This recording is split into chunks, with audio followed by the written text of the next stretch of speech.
ഇനി നമുക്ക് നമ്മുടെ ഭാഗവത ധ്യാനത്തിലൂടെ 9ാമത്തെ സ്കന്ധത്തിലൂടെ 20 മുതലുള്ള അധ്യായങ്ങളെക്കുറിച്ച് ആരംഭിക്കണം. 9ാമത്തെ സ്കന്ധത്തിലെ ഇവിടെ ഇപ്പോൾ നമ്മൾ ചന്ദ്രവംശത്തിലെ രാജാക്കന്മാരുടെ കഥകളെ കുറിച്ചിട്ടാണ് പറഞ്ഞുകൊണ്ടിരിക്കുന്നത്. ചന്ദ്രവംശത്തിലെ രാജാക്കന്മാരിലൂടെ മുന്നോട്ട് പോയി നമ്മൾ അത് ശ്രീകൃഷ്ണ പരമാത്മാവിൽ എത്തിച്ചേരുന്ന രംഗമാണ് നമുക്ക് കാണുവാൻ സാധിക്കുന്നത്. എന്നിട്ട് 10ാമത്തെ സ്കന്ധത്തിൽ ഭഗവാന്റെ അദ്ഭുത ലീലകളെ ശ്രവിക്കുവാനായിട്ട് നമ്മൾ പോകുന്നുമുണ്ട്. എന്തായാലും എന്താണ് 20ാമത്തെ അധ്യായം മുതലുള്ള വിഷയങ്ങളെന്ന് നമുക്ക് വളരെ സംക്ഷിപ്തമായിട്ട് തന്നെ ഇവിടെ ഒന്ന് പരിശോധിക്കുവാൻ ആരംഭിക്കാം. 20, 21, 22 അധ്യായങ്ങളിലൂടെ പൂർവംശത്തെക്കുറിച്ചിട്ട് തന്നെയാണ് വിശദീകരിക്കുവാൻ ആരംഭിക്കുന്നത്. രാജർഷിമാരാലും ബ്രഹ്മർഷിമാരാലും അലങ്കൃതമായിട്ടുള്ളതാണ് നമ്മുടെ പേരുകേട്ട പൂർവംശം. പൂർവംശത്തിലെ സുപ്രസിദ്ധനായിരുന്ന മഹാരാജാവായിരുന്നു ദുഷ്യന്തൻ. ആ ദുഷ്യന്ത മഹാരാജാവ്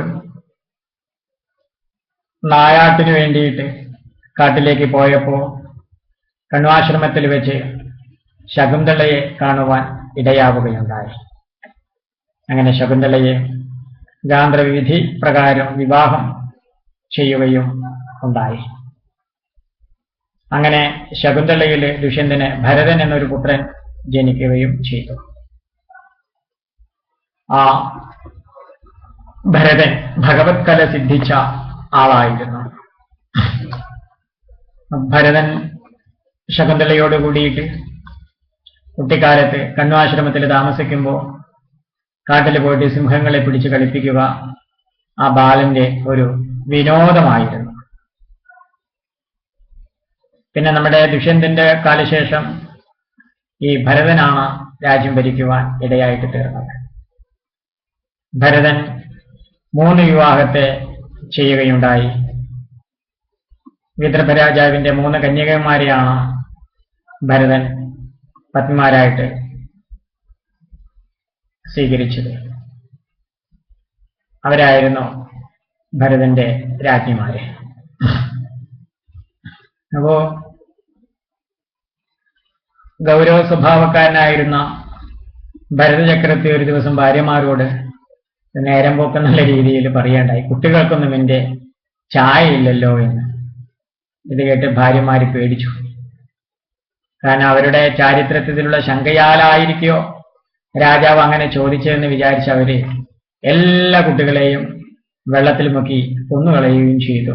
അങ്ങനെ ഭരത ചക്രവർത്തിയുടെ വംശം വിധതമായി എന്ന് വെച്ചാൽ നഷ്ടമായി പോയി. പിന്നീട് ബൃഹസ്പതിയുടെ പുത്രനായ ഭരദ്വാജനെ ദത്തെടുത്തുകൊണ്ട് ആ വംശം വീണ്ടും പുനർജനിക്കുകയും ചെയ്തു. അതിലുണ്ടായവരെ വിധത വംശക്കാര് എന്ന് പറഞ്ഞു വരികയാണ് ചെയ്യുന്നത്. വിധത വംശത്തിലെ പേരെടുത്ത ഒരു രാജാവായിരുന്നു രന്തിദേവൻ. രന്തിദേവന് ജീവകാരുണ്യായിരുന്നു പ്രധാനം. നമ്മുടെ ഹരിശ്ചന്ദ്ര മഹാരാജാവിന് സത്യം എന്നതുപോലെ വളരെ പ്രിയമായിരുന്നു രന്തിദേവ മഹാരാജാവിന് ജീവകാരുണ്യം. ആർക്കും അഭയം കൊടുക്കുക, അവരെ രക്ഷിക്കുക എന്നുള്ളത്. അന്യന്മാരുടെ വിശപ്പും ദാഹവും അദ്ദേഹത്തിനെ കാണുവാൻ സാധിക്കില്ല. അത് കാരണം തന്റെ കയ്യിലുള്ളതെല്ലാം അദ്ദേഹം അന്യന്മാർക്ക് ദാനം ചെയ്ത് പട്ടിണി കിടക്കുവാൻ തന്നെ ആരംഭിച്ചു. അങ്ങനെ അദ്ദേഹത്തിന്റെ സ്വഭാവത്തിലുള്ള ആ ആത്മാർത്ഥതയെ പരിശോധിക്കാൻ വേണ്ടിയിട്ട് ഭഗവാൻ നിശ്ചയിക്കുന്നുണ്ട്. ബ്രഹ്മ വിഷ്ണു മഹേശ്വരന്മാരെല്ലാവരും കൂടി ഒന്ന് പരീക്ഷിച്ച് രന്തിദേവനെ അനുഗ്രഹിക്കാൻ വേണ്ടി തീരുമാനിക്കുകയാണ്. അങ്ങനെ അദ്ദേഹം 41 ദിവസക്കാലം ഭക്ഷണമൊന്നും കഴിക്കാതെ ഉപവാസത്തിലേർപ്പെട്ടു. അപ്പൊ അതിന്റെ അവസാന ദിവസം അദ്ദേഹത്തിന് കുറച്ച് അന്നം ലഭിക്കേണ്ടായി. അപ്പോ ആ അന്നം അദ്ദേഹം കഴിക്കുവാൻ ഭാവിക്കുന്ന സമയത്ത് ഒരു ബ്രാഹ്മണൻ അതിഥിയായിട്ട് അവിടെ വരികയുണ്ടായി. അപ്പൊ അതിഥിയായി വന്ന ബ്രാഹ്മണനെ സന്തോഷത്തോടു കൂടിയിട്ട് ആഹാരം കൊടുത്ത് സംതൃപ്തമാക്കി പറഞ്ഞയച്ചു. തന്റെ അന്നത്തിന്ന് പകുതി അന്നം ബ്രാഹ്മണനെ കൊടുക്കുകയാണ് ചെയ്തത്. ബ്രാഹ്മണൻ പോയതിനു ശേഷം ബാക്കി അന്നം രാജാവ് കഴിക്കാൻ തുടങ്ങുമ്പോഴോ ഒരു നായാട്ടുകാരൻ കുറെ നായക്കളോടും കൂടിയിട്ട് ആഹാരത്തിനായിട്ട് അവിടെ വരികയാണ് ചെയ്തത്. സന്തുഷ്ടനായ നമ്മുടെ രാജാവ് എന്ത് ചെയ്തു? ആഹാരമുള്ളതെല്ലാം ആ നായക്കളോടുകൂടി വന്ന അവർക്ക് അങ്ങോട്ട് കൊടുക്കുകയും ചെയ്തു. പിന്നീട് രാജാവ് ശേഷിച്ച അല്പം ജലം കുടിക്കാൻ വേണ്ടി തുടങ്ങുമ്പോൾ എന്താണ്, ഒരു ചണ്ടാളൻ വന്നിട്ട് ദാഹിച്ചു പൊരിഞ്ഞ് ഇങ്ങനെ വരിക. എന്താ പറയാ, ആ രാജാവെ, ഞാൻ ദാഹിച്ച് പൊരിഞ്ഞിരിക്കുകയാണ്, അല്പം ജലം തരണേ എന്ന് വിളിച്ചു പറയുകയാണ്. ഇത് കേട്ടതായ ഉടൻ തന്നെ രാജാവ് സ്വന്തം വിശപ്പും ദാഹമൊക്കെ മറന്ന് കയ്യിലെടുത്തായ വെള്ളം ആദരവോട് കൂടിയിട്ട് ആ ചണ്ടാളനെ കൊടുക്കുകയും ചെയ്തു. ചണ്ടാളൻ വെള്ളം മേടിച്ചു കുടിച്ചതിന് ശേഷം പെട്ടെന്ന് അങ്ങോട്ട് രൂപം മാറി, വേഷം മാറി. സാക്ഷാൽ കിരാതമൂർത്തിയായിരുന്ന ആ പരമശിവൻ തന്നെയായിരുന്നു അവിടെ വന്നത്. നായാട്ടുകാരനും നായക്കളുമായി വന്നതോ ബ്രഹ്മദേവനും വേദങ്ങളുമായിരുന്നു. ആദ്യം വന്ന ബ്രാഹ്മണനോ അത് സാക്ഷാൽ മഹാവിഷ്ണുവും ആയിരുന്നു. അങ്ങനെ ത്രിമൂർത്തികളെ പ്രത്യക്ഷമായിട്ട് കണ്ട് രന്തിദേവൻ ഭക്തിവിവശനായിട്ട് അവരെ വീണ് നമസ്കരിക്കുന്നുണ്ട്. അങ്ങനെ ആ രന്തിദേവന്റെ ജീവകാരുണ്യത്തിൽ പരമസന്തുഷ്ടനായ ഭഗവാൻ അദ്ദേഹത്തെ അനുഗ്രഹിച്ചു. ഭഗവാന്റെ കൃപ കൊണ്ട് അദ്ദേഹം സദ്ഗതിയെ പ്രാപിക്കുകയും ചെയ്തു. ആ രന്തിദേവന്റെ വംശത്തിലെ ഹസ്തി, അജമേടൻ തുടങ്ങി രാജാക്കന്മാർ ജനിക്കുന്നുണ്ട്. ഹസ്തിയാൽ നിർമ്മിതമായിരിക്കുന്ന കൊട്ടാരമായിരുന്നു ഹസ്തിനപുരം. ആ പാഞ്ചാല രാജാക്കന്മാരുടെ ഉൽപ്പത്തിയും അവരുടെ വംശത്തിൽ തന്നെയാണ് സംഭവിച്ചത്. പിന്നെ ഗൗതമപുത്രനായ ശതാനന്ദന് സത്യധൃതി എന്നൊരു പുത്രൻ ഉണ്ടാവുകയുണ്ടായി. അപ്പൊ സത്യധൃതിക്ക് ഉർവശിയെ കണ്ടപ്പോഴോ രേതസ്ഖലൻ ഉണ്ടാവുകയും ചെയ്തു. അങ്ങനെ ആ ശരസ്തംഭത്തിൽ രേതസ് പതിച്ചത് രണ്ടായി പിളർന്നു. 2 കുട്ടികളായിട്ട് വളരുകയും ചെയ്തു. ആ കുട്ടികളാണ് കൃപാചാര്യനും ദ്രോണപത്നിയായ കൃപിയും. പിന്നെ ദിവോദാസ രാജാവിന്റെ വംശം വർണ്ണിക്കുമ്പോൾ ജന്തു എന്ന രാജാവും അദ്ദേഹത്തിന്റെ പുത്രനായിട്ട് വൃഷധന്റെ പുത്രനായിട്ട് ദ്രുപദ രാജാവും ഉണ്ടാകുന്നുണ്ട്. ദ്രുപദപുത്രിയായിട്ടാണ് പാഞ്ചാലി. ദൃഷ്ടദുമ്യാദികള് ദ്രുപദപുത്രന്മാരുമാണ്. പിന്നെ അജമേടന്റെ വംശം വർണ്ണിക്കുമ്പോൾ കുരുക്ഷേത്രം നിർമ്മിച്ച കുരുവിന്റെ കഥ പറയുന്നുണ്ട്. അദ്ദേഹത്തിന്റെ വംശക്കാരെയാണ് കൗരവ രാജാക്കന്മാര് എന്ന നാമത്തിൽ അറിയപ്പെടുന്നത്. പിന്നെ സുഭോദ്രന്റെ വംശത്തില് ബൃഹദ്രപുത്രനായിട്ട് ജരാസന്ധൻ ഉണ്ടാകുന്നുണ്ട്. ബൃഹദ്രന് സന്താനമില്ലാതെ 2 ഭാര്യമാരുണ്ടായിരുന്നു. സിദ്ധനായൊരു മഹർഷിയുടെ അനുഗ്രഹത്താൽ സിദ്ധിച്ച ഒരു പഴം രാജാവ് മൂത്ത പത്നിയുടെ കയ്യിൽ കൊടുത്തു. പഴം നടുവിൽ പൊളിച്ച് 2 പത്നിമാരും കൂടിയിട്ട് പാതി അങ്ങോട്ട് സേവിക്കുകയും ചെയ്തു. അപ്പോഴോ 2 പേരും ഗർഭം ധരിച്ച് പാതി ഭാഗം, പകുതി ഭാഗം ഒരാളും വേറെ പകുതി ഭാഗം മറ്റേ ഭാര്യ അങ്ങോട്ട് പ്രസവിക്കുകയും ചെയ്തു. അങ്ങനെ ജീവനില്ലാത്ത അർദ്ധദേഹങ്ങളെ കാട്ടിൽ ഉപേക്ഷിച്ച് കളയുകയും ചെയ്തു. അപ്പോഴോ അവിടേക്ക് ജര എന്ന് പറയുന്നൊരു പിശാചി ആ അർദ്ധദേഹങ്ങളെ കൂട്ടിച്ചേർത്തു, അവരെ ജീവിപ്പിക്കുകയും ചെയ്തു. ആ ശിശുവാണ് പേരെടുത്ത ജരാസന്ധ മഹാരാജാവ്. പിന്നെ ശ്രീ ശുഗൻ ചെയ്യുന്ന വംശവർണ്ണനയിൽ സാക്ഷാൽ ശന്തനു മഹാരാജാവിന്റെ കഥ പറയുന്നുണ്ട്. ശന്തനുവിന് ഗംഗാദേവിയിലുണ്ടായ പുത്രരാണ് ഭീഷ്മര്. അഷ്ടവസ്തുക്കളിൽ ഒരാളുടെ അവതാരമാണ് ഭീഷ്മര്. ആ ശന്തനുവിന് ദാശകന്യകയിൽ വിചിത്രവീര്യനെന്നും ചിത്രാംഗതനെന്നും 2 പുത്രന്മാരുണ്ടാകുന്നുണ്ട്. ഭീഷ്മരോ നൈഷ്ഠിക ബ്രഹ്മചാരിയുമായിരുന്നു. അപ്പോ ചിത്രാംഗതൻ എന്ന് അതേ പേരുള്ള ഗന്ധർവനാൽ കൊല്ലപ്പെടുന്നുണ്ട്. ചിത്രാംഗതൻ എന്ന് പറയുന്ന ആ ശന്തനു പുത്രൻ. അങ്ങനെ വിചിത്രവീര്യൻ കാശിരാജാവിന്റെ പുത്രിമാരായ പിന്നീട് വിചിത്രവീര്യൻ കാശിരാജാവിന്റെ പുത്രിമാരായ നമ്മുടെ അംബികയെയും അംബാലികയെയും വിവാഹം ചെയ്യുന്നുണ്ട്. അവരിൽ അത്യാസക്തനായ വിചിത്രവീരൻ ക്ഷയബാധിതനായിട്ട് മരിച്ചു പോകുകയും ചെയ്തു. സന്താനമില്ലാത്ത രാജ്ഞിമാരിൽ വ്യാസഭഗവാൻ സന്താനോത്പാദനം ചെയ്തിട്ട് ധൃതരാഷ്ട്രര്, പാണ്ഡു എന്ന 2 പുത്രന്മാരവിടെ ജനിക്കുന്നുണ്ട്. അങ്ങനെ ധൃതരാഷ്ട്രരിൽ നിന്നും ഗാന്ധാരിയിൽ ധൃതരാഷ്ട്രന് ഗാന്ധാരിയിൽ 100 പുത്രന്മാര് ജനിക്കുകയാണ് ചെയ്യുന്നത്. പാണ്ഡുവിനെ കുന്തിയിലോ ധർമ്മപുത്രർ, ഭീമൻ, അർജുനൻ എന്നിങ്ങനെ 3 പുത്രന്മാരും മാതിരിയില് നകുല സഹദേവന്മാരും ഉണ്ടാകുന്നുണ്ട്. അങ്ങനെ ഭാരത യുദ്ധത്തില് ദുര്യോധനൻ മുതലായവരെല്ലാം മരിച്ചു പോകുന്നുണ്ട്. പിന്നീട് അർജുനപുത്രനായ അഭിമന്യനെ ഉണ്ടായ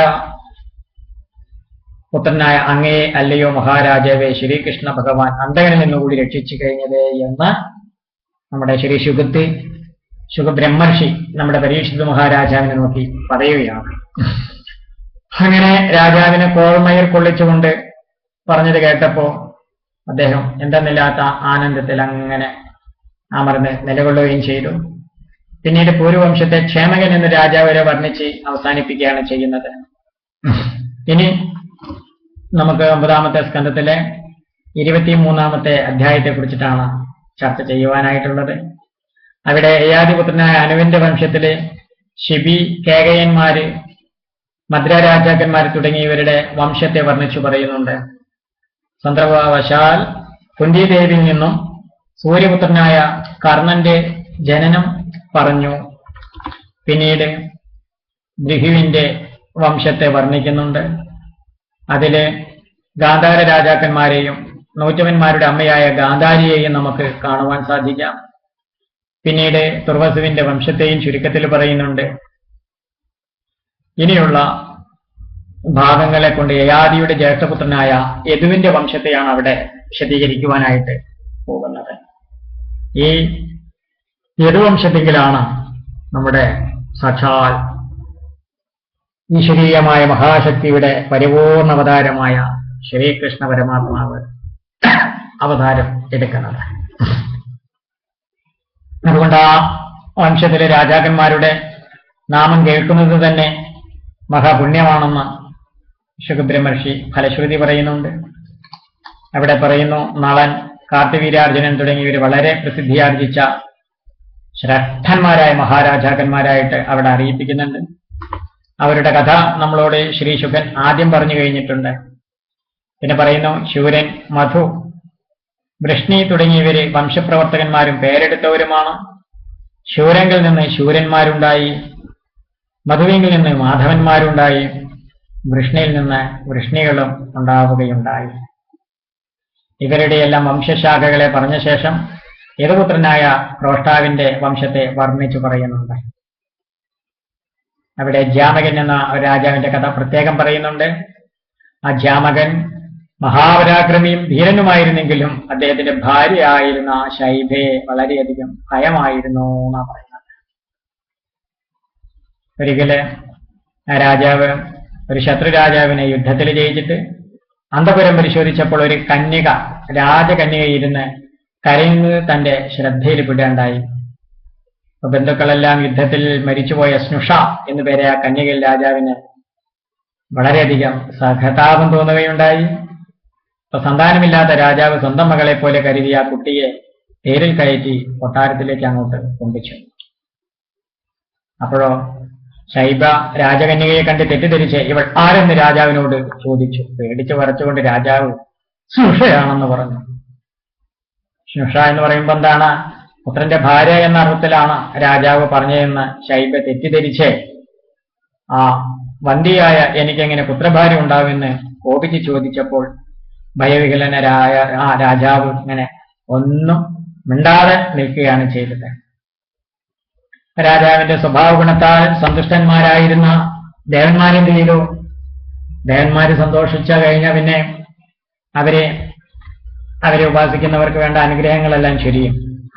അവർ രാജാവിന്റെ വാക്ക് സത്യമാക്കി തീർക്കുവാൻ അവരെ അനുഗ്രഹിച്ചു. അങ്ങനെ ശൈബ്യ ഗർഭം ധരിച്ച് പ്രസവിക്കുന്നുണ്ട്. ആ കുട്ടിക്ക് വിദർഭൻ എന്ന നാമമിട്ടു. സ്നുഷയായ വിദർഭൻ, നമ്മുടെ സ്നുഷ എന്ന് പറഞ്ഞ കുട്ടിയെ എന്ത് ചെയ്തു? വിദർഭനെ കല്യാണം കഴിച്ചു കൊടുക്കുകയും ചെയ്തു. അവരിൽ നിന്നുണ്ടായ വംശക്കാരാണ് വിദർഭന്മാരെ. ഇനി നമ്മുടെ 9ാമത്തെ സ്കന്ധത്തിൽ അവസാനത്തെ അധ്യായം നമ്മൾ പറയുവാൻ പോകുന്നു. 24ാമത്തെ അധ്യായത്തെയും നമ്മളിവിടെ സംക്ഷിപ്തമായിട്ട് പറയാം. വിദർഭപുത്രന്മാരില് ക്രഥന്റെ വംശത്തില് മധു, വൃഷ്ണി മുതലായവരെ പറ്റി പറഞ്ഞ് ദേവകൻ, ഉഗ്രസേനൻ അവരുടെ ഉൽപ്പത്തിയും ദേവകന്റെ പുത്രിമാരായ ദേവകി തുടങ്ങിയവരെയും ഉഗ്രസേനപുത്രന്മാരായ കംസൻ തുടങ്ങിയവരെയും കുറിച്ച് വർണ്ണിച്ചു പറയുന്നുണ്ട്. പിന്നെ ദേവമേധന്റെ പുത്രനായ ശൂരസേനനെ വസുദേവൻ തുടങ്ങി 10 പുത്രന്മാരും കുന്തി തുടങ്ങി 5 പുത്രിമാരുമായിട്ട് ആണ് ഉണ്ടായിരുന്നത്. വസുദേവന് എന്താണ്? പൗരവി, രോഹിണി, ഭദ്ര, മധിര, രോചന, ഇള, ദേവകി അങ്ങനെ 7 ഭാര്യമാരുണ്ടായിരുന്നു. അതിൽ ദേവകിയിൽ വസുദേവന് 8 പുത്രന്മാരുണ്ടാവുകയുണ്ടായി. കീർത്തിമാൻ, സുഷേണൻ, ഭദ്രസേനൻ, രജു, സമർദ്ദനൻ, ഭദ്രൻ, സംഘർഷണൻ, സാക്ഷാൽ ശ്രീകൃഷ്ണൻ. ഇവർക്ക് സഹോദരിയായിട്ട് സുഭദ്ര എന്ന പെൺകുട്ടിയും ഉണ്ടായി. ഭൂഭാരശമനത്തിനായിട്ട് മധുരയിലെ കംസന്റെ കല്ലറയിലെ സാക്ഷാൽ ആ ഈശ്വരീയമായ മഹാശക്തി അവതരിക്കുക തന്നെ ചെയ്തു. അതിദിവ്യങ്ങളായ ബാലലീലകളാൽ ചരാചരങ്ങളുടെ മുഴുവൻ മനസ്സിനെ ആകർഷിച്ച ഭഗവാൻ കംസ ചാണൂരാദി ദുഷ്ടന്മാരെ നിഗ്രഹിച്ച് ദ്വാരകയിലെ താമസമാക്കി. അനേകം പുണ്യവതികളെ കല്യാണം ചെയ്തു. അനേകം ദുഷ്ടന്മാരെ നിഗ്രഹിച്ചു. ഒരു പാണ്ഡവന്മാര് തമ്മിൽ ഉണ്ടായ ആ കലഹത്തിൽ ഭൂഭാരം നശിപ്പിക്കുക തന്നെ ചെയ്തു. പിന്നെ കുചേലാദി ഭക്തന്മാരെ അനുഗ്രഹിക്കുന്നുണ്ട്. ഉദ്ധവനെ ആത്മവിദ്യ ഉപദേശിച്ച് സ്വന്തം ലോകത്തിലേക്ക് എഴുന്നള്ളുകയും ചെയ്തു എന്ന് പറഞ്ഞിട്ടാണ് നമ്മുടെ 9ാമത്തെ സ്കന്ധം അവസാനിക്കുന്നത്. ഇതിനെ നമ്മൾ ആഴത്തിൽ സൂക്ഷ്മമായിട്ട് പരിശോധിക്കുമ്പോൾ ഇതിന്റെ പിന്തുടർച്ചക്കാർ ആയിട്ട് തന്നെയാണ് ഇന്നിപ്പോ നമ്മുടെ ഈ ഭൂലോകത്തിൽ ജീവിക്കുന്ന, പ്രത്യേകിച്ച് നമ്മുടെ ഭാരതത്തിൽ ജീവിക്കുന്ന നമ്മുടെ എല്ലാം ഉദ്ഭവം എന്നും നമുക്ക് വ്യക്തമായിട്ട് മനസ്സിലാകുവാൻ സാധിക്കും. അപ്പോ ഇവിടെ നമ്മൾ മാനസികമായിരിക്കുന്ന വികാരവിചാരങ്ങളെ കൊണ്ടുണ്ടാകുന്ന ആ ആഗ്രഹങ്ങളും അതിൽ നിന്ന് മോചിക്കുവാനുള്ള ഉപായവുമാണ് ഇതിൽ നിന്ന് നമ്മൾ താത്വികമായിട്ട് മനസ്സിലാക്കേണ്ടതെന്ന് ഇവിടെ നമുക്കറിയുവാൻ സാധിച്ചിട്ടുണ്ട്. അപ്പോ നമുക്കിവിടെ ദുഷ്യന്തന്റെയും അതുപോലെ ഭരതന്റെയും രന്തിദേവന്റെയും ജരാസന്ധന്റെയും ഒക്കെ കഥകൾ ഇവിടെ വ്യക്തമായിട്ട് തന്നെ അറിയാൻ കഴിഞ്ഞിരിക്കുകയാണ്. അതിൽ രന്തിദേവന്റെ ആ കഥയിൽ നിന്നും നമുക്കെന്താണ് അവിടെ ജിഹോപസ്ഥങ്ങളെ ജയിച്ചെങ്കിൽ മാത്രമേ വാസന നശിക്കുകയുള്ളൂ എന്നാണ് നമുക്കവിടെ പ്രധാനമായിട്ട് മനസ്സിലാക്കേണ്ടത്. കാരണം 10 ഇന്ദ്രിയങ്ങളുടെയും മുകളിലുള്ള സമ്പൂർണ്ണ നിയന്ത്രണത്തെയാണ് നമ്മൾ ബ്രഹ്മചര്യം എന്നുള്ളത് കൊണ്ട് അർത്ഥമാക്കുന്നത്. അതിൽ നിയന്ത്രിക്കുവാൻ പ്രയാസമായിരിക്കുന്ന 2 ഇന്ദ്രിയങ്ങളാണ് ജനനേന്ദ്രിയവും രസനേന്ദ്രിയവും. അപ്പൊ ജിഹോപസ്ഥങ്ങളെ പരിപൂർണമായിട്ട് നിയന്ത്രിക്കാൻ സാധിച്ചെങ്കിൽ മാത്രമാണ് നമുക്ക് ഭൗതികമായിട്ടും പ്രത്യേകിച്ച് ആത്മീയമായിട്ടും വിജയിക്കുവാൻ, സംതൃപ്തി കണ്ടെത്തുവാൻ സാധിക്കുകയുള്ളൂ എന്നുള്ളൊരു പരമാർത്ഥമാണ് നമുക്ക് ഈ കഥകളിൽ നിന്നെല്ലാം പ്രധാനമായിട്ട് ബോധിക്കുവാനുള്ളത്. അപ്പോ സ്വാർത്ഥത പൂർണ്ണമായിട്ട് നശിക്കണം. അതാണ് അപ്പം നിസ്വാർത്ഥമായിട്ട് നമുക്ക് ഈ ലോകത്തിൽ നമ്മുടെ ദൗത്യം നിർവഹിച്ചുകൊണ്ട് മുന്നോട്ട് പോകുവാൻ സാധിക്കണം. നിസ്വാർത്ഥത വരണമെങ്കിൽ നമുക്കറിയുവാൻ സാധിച്ചിട്ടുണ്ട്, അല്ലേ? ഇവിടുന്ന് കേൾക്കാൻ കഴിഞ്ഞിട്ടുണ്ട്. എന്താണത്? ഈശ്വരനെ അറിഞ്ഞെങ്കിൽ മാത്രമേ, ഈശ്വരനായി തീർന്നെങ്കിൽ മാത്രമേ നിസ്വാർത്ഥത വരികയുള്ളൂ. ജരാസന്ധന്റെ കഥ നമുക്ക് കേൾക്കുവാൻ സാധിച്ചിട്ടുണ്ട്.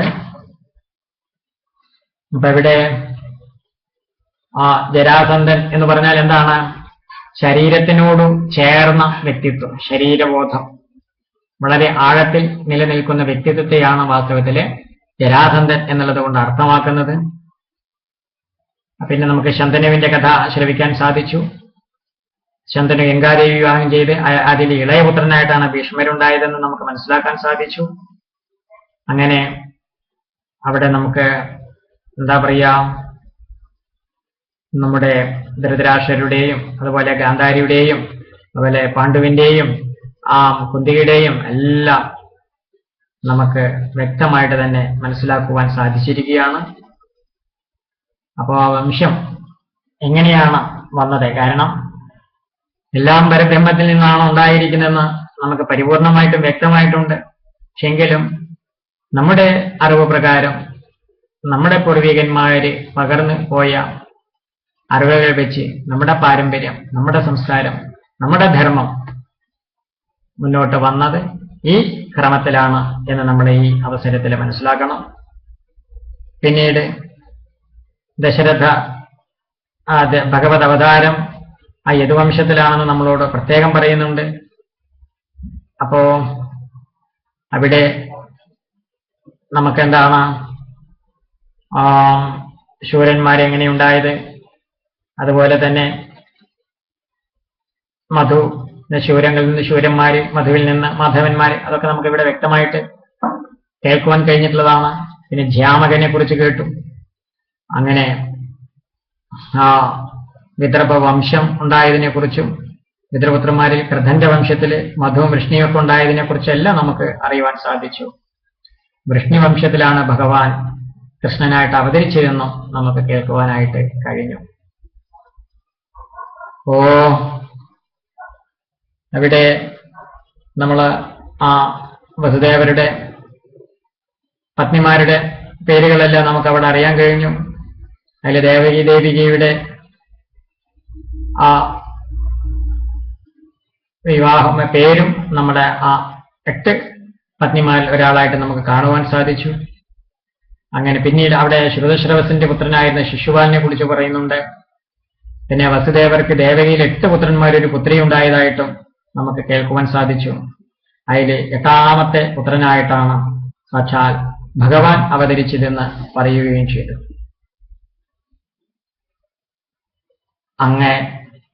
അല്ലയോ ശ്രീ പരീക്ഷിത്ത് മഹാരാജാവേ, അങ്ങയുടെ പിതാമഹിയായിരുന്നു സാക്ഷാൽ ഭഗവൻ സഹോദരിയായിട്ട് പിറന്ന സുഭദ്ര എന്ന് അവിടെ ഇങ്ങനെ കഥ പറയുകയും ചെയ്യുന്നുണ്ട്. അപ്പൊ ഇവിടെ ശരീര മനോബുദ്ധീന്ദ്രിയങ്ങളെ നമുക്ക് നിയന്ത്രിക്കുവാനുള്ള ആശയങ്ങളാണ് പ്രധാനമായിട്ട് ഈ 9ാമത്തെ സ്കന്ധത്തിൽ നിന്ന് നമുക്ക് വ്യക്തമായിട്ട് മനസ്സിലാക്കുവാനുള്ളത്. അതിന് ഗുരുമുഖമായിട്ട് തന്നെ നമ്മളൊരു അറിവ് നേടി, ഒരു മൂലമന്ത്രത്തിന്റെ ഉപദേശം സ്വീകരിച്ച് ആ ഈശ്വരന്റെ മൂലമന്ത്രത്തെ ജപിച്ചും ഈശ്വരന്റെ രൂപത്തെ ധ്യാനിച്ചും നമ്മൾ ചെയ്യുന്ന ധർമ്മമെല്ലാം ഈശ്വര പൂജയാണെന്നുള്ള സങ്കല്പത്തോടുകൂടി നമ്മൾ മുന്നോട്ട് പോകുമ്പോൾ നമ്മുടെ ധർമ്മവും കർമ്മവും എല്ലാം പരിപൂർണമാകുമെന്ന് നമ്മൾ അറിയുക തന്നെ ചെയ്യണം. ഇനിയുമാണ് നമുക്ക് 10ാമത്തെ സ്കന്ധത്തെ കുറിച്ചിട്ട് വിശദീകരിക്കുവാനായിട്ടുള്ളത്. 10ാമത്തെ സ്കന്ധത്തിലാണ് നമ്മുടെ സാക്ഷാൽ ഭഗവാൻ അവതരിക്കുന്നത്. 10ാമത്തെ സ്കന്ധത്തിലെ വിഷയം എന്ന് പറയുന്നത് നിരോധമാണ്. എന്താ നിരോധം എന്ന് പറഞ്ഞാൽ? നിരോധോസ്യാനുശയനമാത്മന സഹശക്തിഭിഹി എന്നുവെച്ചാൽ ഭഗവത് ലീലകൾ ശ്രവിച്ച് ഈശ്വര മഹിമയെ കേട്ട് നമ്മുടെ ചിത്തം മറ്റൊന്നിലേക്കും പോകാതെ, ഒരു വിഷയത്തിലേക്കും പോകാതെ നിർവിഷയമായി പ്രകാശിക്കുന്ന പരബ്രഹ്മബോധമായ തന്റെ ആത്മാവിൽ തന്നെ നിരോധിക്കപ്പെടുന്ന സ്ഥിതിവിശേഷമാണ് നിരോധം. അപ്പോൾ ഇവിടെ സങ്കല്പം കൊണ്ട് സൃഷ്ടി സ്ഥിതി സംഹാരം ചെയ്തുകൊണ്ടിരിക്കുന്ന ഭഗവാൻ വാസ്തവത്തില് നാമത്തിനും രൂപത്തിനും അതീതമായിരിക്കുന്ന ആ സച്ചിദാനന്ദ പരബ്രഹ്മം എന്തിനു വേണ്ടിയിട്ടാണ് അവതാരം സ്വീകരിക്കുന്നത്? അവതാരത്തിന് ഒരു ദൗത്യമുണ്ട്. എന്താണ് അവതാരത്തിന്റെ ദൗത്യം? ഭക്തരക്ഷയാണ്. ഭക്തന്മാരെ രക്ഷിക്കുവാൻ വേണ്ടിയിട്ട്, ശിഷ്ടന്മാരെ അനുഗ്രഹിക്കുവാൻ വേണ്ടിയിട്ട്, ദുഷ്ടന്മാരെ നിഗ്രഹിക്കുവാൻ വേണ്ടിയിട്ട് ആണ് വാസ്തവത്തില് ആ അരൂപിയും നിർഗുണനും നിരുപമനും ശുദ്ധബോധസ്വരൂപനും നിജബോധ തൃപ്തനുമായ ഭഗവാൻ അവതരിക്കുന്നത് വാസ്തവത്തിൽ എന്തിനു വേണ്ടിയാണ്? നമ്മെ പോലുള്ളവർക്ക് വേണ്ടി തന്നെയാണ് ഭഗവാൻ അവതരിച്ചിരിക്കുന്നത്. കാരണം ധർമ്മ സംസ്ഥാപനമാണ് ഈശ്വരന്റെ ഡ്യൂട്ടി, കടമ. ധർമ്മ സംസ്ഥാപന വാസ്തവത്തിൽ എങ്ങനെയാണ് നിർവഹിക്കുന്നത്? അത് 3 വിധത്തിലാണ്. മനസ്സിന്റെ ശുദ്ധി നേടിയെടുക്കണം. മനസ്സ് ശുദ്ധമാകുമ്പോഴാണ് ആ നിത്യ ശുദ്ധ ബുദ്ധ നിജ ബോധമായിരിക്കുന്ന ആത്മാവ് നമുക്ക് സ്വയം പ്രകടമായിട്ടില്ല. അത് തന്നെയാണ് ഇപ്പൊ പ്രകടമായിക്കൊണ്ടിരിക്കുന്നത്. എങ്കിലും നമ്മിലുള്ള മായാമോഹം കാരണം അതിന് നമുക്ക് സുവ്യക്തമായിട്ട് അറിയുവാൻ സാധിക്കുന്നില്ല. മനഃശുദ്ധി ലഭിക്കണമെങ്കിൽ എന്ത് വേണം? ധ്യാനം ചെയ്യണം. സത്യം വരം ധീമഹി, ആ പരമമായിരിക്കുന്ന ആ യഥാർത്ഥ ബോധത്തെ, യഥാർത്ഥ പരബ്രഹ്മ ചൈതന്യത്തെ നമുക്കറിഞ്ഞ് ധ്യാനിക്കുവാൻ സാധിക്കണം. ധ്യാനം കൊണ്ടാണ് മനസ്സ് ശുദ്ധമാകുന്നത്. ധ്യാനിക്കുവാൻ സാധിക്കണമെങ്കിലോ നല്ല സുന്ദരമായ ഒരു രൂപം വേണം. ആ രൂപത്തെ കണ്ടു കഴിഞ്ഞാൽ പിന്നെ നമ്മുടെ ചിത്തം വേറെ ഒരു രൂപത്തിലേക്കും പോകുവാൻ പാടുകയില്ല. അത്രയും മനോഹരവും ചൈതന്യവത്വമായിരിക്കണം ആ രൂപം. അപ്പൊ അതാണ് ഭഗവാന്റെ ജന്മത്തിന്റെ പ്രധാന ഉദ്ദേശം. പിന്നെ എന്താണ്? വിക്ഷേപമാകുന്ന മനസ്സ് നിശ്ചലമാകാൻ. കനം, മലം, വിക്ഷേപം, ആവരണം, ഇതാണ് മനസ്സിന്റെ ചിത്തത്തിന്റെ 3 ദോഷങ്ങൾ. ഇതെല്ലാം നമ്മൾ മുമ്പ് വിശദീകരിച്ചിട്ടുള്ളതാണ്. ഇവിടെ വിക്ഷേപം അകന്ന് മനസ്സ് നിശ്ചലമാകണമെങ്കിൽ എന്ത് വേണം? മനോഹരമായ ഭഗവത് ലീലകളെ സുവ്യക്തമായിട്ട് ആ ഗുരുമുഖത്തിൽ നിന്നും നമുക്ക് ബോധിക്കുവാൻ, ശ്രവിക്കുവാൻ സാധിക്കണം. അപ്പൊ അതിനു വേണ്ടിയിട്ട് ഭഗവാൻ ആ സച്ചിദാനന്ദ പരബ്രഹ്മ കട്ട രൂപമെടുത്ത് തന്റെ ബാല്യം മുതലേ, ജന്മം മുതലുണ്ടായ തന്റെ ആ അവസാന നിമിഷം വരെ എന്ന ശരീരത്തിൽ ഇരുന്നു കൊണ്ട് ലീലകൾ നടത്തിയ അവസാന നിമിഷം വരെയുമുള്ള ചരിതങ്ങളെ, ആ മഹാലീലകളെ നമുക്ക് കേൾക്കണമെങ്കിൽ അദ്ദേഹം രൂപം പ്രാപിച്ചു വന്ന് ലീലകൾ ആടുക തന്നെ ചെയ്യണം.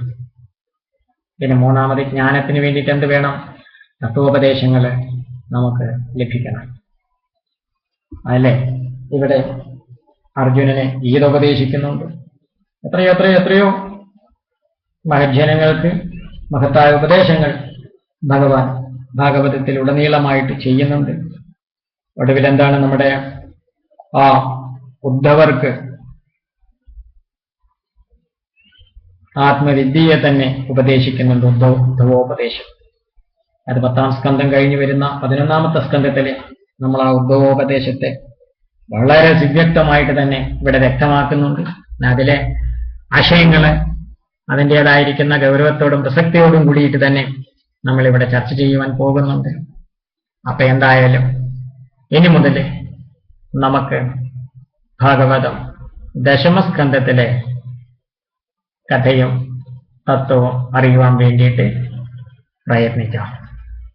യത്നം ചെയ്യുന്നവനാണ്, യത്നം ചെയ്തുകൊണ്ടേയിരിക്കുന്നവനാണ് യതി.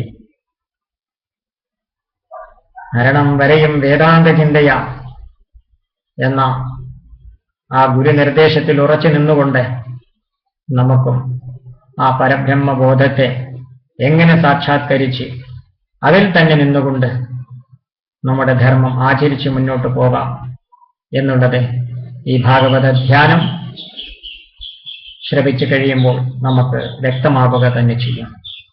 അപ്പോൾ ആ ഭഗവാന്റെ അതുപോലെ ഗുരുജനങ്ങളുടെ എല്ലാവരുടെയും അനുഗ്രഹത്തോടും അനുവാദത്തോടും കൂടിയിട്ട് ഭഗവാന്റെ ദശമസ്കന്ധത്തിലെ ഭാഗങ്ങളെക്കുറിച്ച് നമുക്ക് വിചാരം ആരംഭിക്കാം.